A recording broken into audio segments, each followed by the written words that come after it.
ಇದೇನು ಗುರು ಇಷ್ಟೊಂದು ಜನ ಇದ್ದಾರೆ. ನಾವಿವತ್ತು ಬಂದಿದ್ದೀವಿ ನಮ್ಮ ಸಿಸ್ಟರ್ನಿಗೆ ಕಾರ್ ಲೈಸೆನ್ಸ್ ಅಪ್ಲೈ ಮಾಡೋಕ್ಕೆ, ಡ್ರೈವಿಂಗ್ ಲೈಸೆನ್ಸ್ ಅಪ್ಲೈ ಮಾಡೋಕ್ಕೆ. ಫಸ್ಟೇ ಒಂದು ಟೋಕನ್ ಎಲ್ಲ ತೊಗೊಂಡಿದ್ವಿ, ಅಂದರೆ ಅಪಾಯಿಂಟ್ಮೆಂಟೆಲ್ಲ ಆನ್ಲೈನ್ ಅಪಾಯಿಂಟ್ಮೆಂಟ್ ಎಲ್ಲ ತೊಗೊಂಡಿದ್ವಿ. ಸೊ ಅಲ್ಲಿಂದ ಬರ್ತಾನೆ ಒಳಗಡೆ ಎಂಟ್ರಿ ಆಗಿದ್ದಂಗೆ ಇಲ್ಲಿ ನೋಡ್ತಿದ್ರು ಹೊರಗಡೆ ಎಲ್ಲ. ಸೊ ಈ ಥರ ಪಾರ್ಕ್ ಮಾಡಿ ಒಳಗಡೆ ಹೋಗ್ಬೇಕಾಗುತ್ತೆ. ಅಲ್ಲಿ ಮುಂದೆ ನೋಡ್ತಿರಲಿಲ್ಲ, ಅದೇ ಅಲ್ಲಿ ಒಳಗಡೆ ಹೋಗಿ ಸ್ವಲ್ಪ ವೆಯ್ಟ್ ಮಾಡಬೇಕು, ನಮ್ಮ ಟೋಕನ್ ಎಲ್ಲ ಬರುತ್ತೆ ಏನೇನು ಅಂತ. ಸೊ ಅದಾದಮೇಲೆ ನಾವು ಹೋಗಿ ಅದೇನು ಮುಂದಿನ ಪ್ರೊಸೀಜರ್ ಇದೆ ಅದನ್ನು ಮಾಡಬೇಕಾಗುತ್ತೆ. ತುಂಬ ಜನ ಬಂದಿದ್ರು ಇವತ್ತು.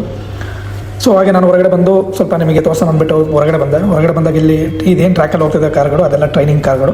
ನಮಗೆ ಟ್ರೈನಿಂಗ್ ಎಲ್ಲ ಕೊಡ್ತಾರೆ. ಈವನ್ ನಮ್ಮ ಇಂಡಿಯಾದಲ್ಲೂ ಇದೆ ಟ್ರೈನಿಂಗ್ ಕೊಡ್ತಾರೆ. ಈ ಥರ ಪ್ರತಿಯೊಬ್ಬರು ಈ ಥರ ಟ್ರೈನಿಂಗ್ ತೊಗೊಂಡೆ ನೆಕ್ಸ್ಟ್ ಲೈಸೆನ್ಸಿಗೆ ಅಂದರೆ ಟೆಸ್ಟಿಗೆ ಅಪ್ಲೈ ಮಾಡಬೇಕಾಗುತ್ತೆ.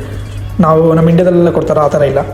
ನಮ್ಮ ಇಂಡಿಯಾದಲ್ಲಿ ನಿನಗೆ ಎಕ್ಸ್ಪೀರಿಯನ್ಸ್ ಇದ್ದರೆ ಅಪ್ಲೈ ಮಾಡ್ಬೋದು, ಡೈರೆಕ್ಟಾಗಿ ಹೋಗಿ ಅಪ್ಲೈ ಮಾಡ್ಬೋದಲ್ಲ, ಆ ಥರ ಏನಿಲ್ಲ. ಈ ಥರ ತೊಗೊಂಡೇ ಹೋಗಬೇಕಾಗುತ್ತೆ. ಈ ಥರ ಅಪ್ಲೈ ಮಾಡಿ ಡ್ರೈವಿಂಗ್ ಟ್ರೈನಿಂಗ್ ತೊಗೊಂಡು ದೆನ್ ಟೆಸ್ಟ್ ಪಾಸ್ ಮಾಡಿ ಆಮೇಲೆ ಅವರು ಲೈಸೆನ್ಸ್ ಇಶ್ಯೂ ಮಾಡೋದು. ಪಾಸ್ ಫೇಲ್ ಅದ್ರಲ್ಲಿ ಗೊತ್ತಾಗುತ್ತೆ. ಸೊ ಇದು ಟೆಸ್ಟ್ ಡಿವಿಷನು. ಹಾಗೆ ಹೊರಗಡೆ ನೋಡ್ತಾ ಇದ್ದೀರಾ ಯಾವ ಥರ ಇದೆ ಅಂತ. ಒಳಗಡೆ ಕ್ಯಾಮ್ರಾನೂ ಅಲೋ ಇಲ್ಲ, ಸೊ ಒಳಗಡೆ ತೋರ್ಸೋಕ್ಕೆ ನಿಮಗೆ ಆಗಲಿಲ್ಲ. ನಮ್ಮ ಇಂಡಿಯಾದಲ್ಲಿ ಇನ್ನೊಂದು ಏನು ಒಂದು ಕೊರತೆ ಅಂದರೆ ಎಲ್ಲ ಬ್ರೋಕರ್ಗಳದೇ ಹವ. ಎಲ್ಲಿ ನೋಡಿದ್ರು ಬ್ರೋಕರ್ಗಳು. ಲಂಚ್ ಇಲ್ದೆಲ್ಲ ಏನು ಕೆಲಸನೇ ಮಾಡಲ್ಲ ಅವರು. ಏನು ಅದೊಂದು ಎಷ್ಟು ಯಾವ ಥರ ಅವಾಯ್ಡ್ ಮಾಡೋದು ಗೊತ್ತಾಗ್ತಿಲ್ಲ. ಸೊ ಫೈನಲಿ ನಮಗೆ ಅಪ್ಲೈ ಮಾಡಿದ ಬುಕ್ ಎಲ್ಲ ಸಿಕ್ತು. ಇನ್ನೇನಿದ್ರು ನೆಕ್ಸ್ಟ್ ಟ್ರೈನಿಂಗ್ ತೊಗೋಬೇಕಷ್ಟೇ. ಇದು ಒಳಗಡೆ ಈ ಥರ ಎಲ್ಲ ಇರುತ್ತೆ, ಅಂದರೆ ನೋಟ್ ಮಾಡೋಕ್ಕೆ ಅವ್ರು ಎಷ್ಟು ಕ್ಲಾಸ್ ಆಗಿದೆ ಅಂತ ಈ ಥರ ನೋಟ್ ಮಾಡೋಕ್ಕೆ ಈ ಥರ ಇರುತ್ತೆ. ಓಕೆ ಗಾಯ್ಸ್, ಮತ್ತೆ ಸಿಗುವ ನೆಕ್ಸ್ಟ್ ವಿಡಿಯೋದಲ್ಲೇ. ಟೇಕ್ ಕೇರ್, ಬಾಯ್.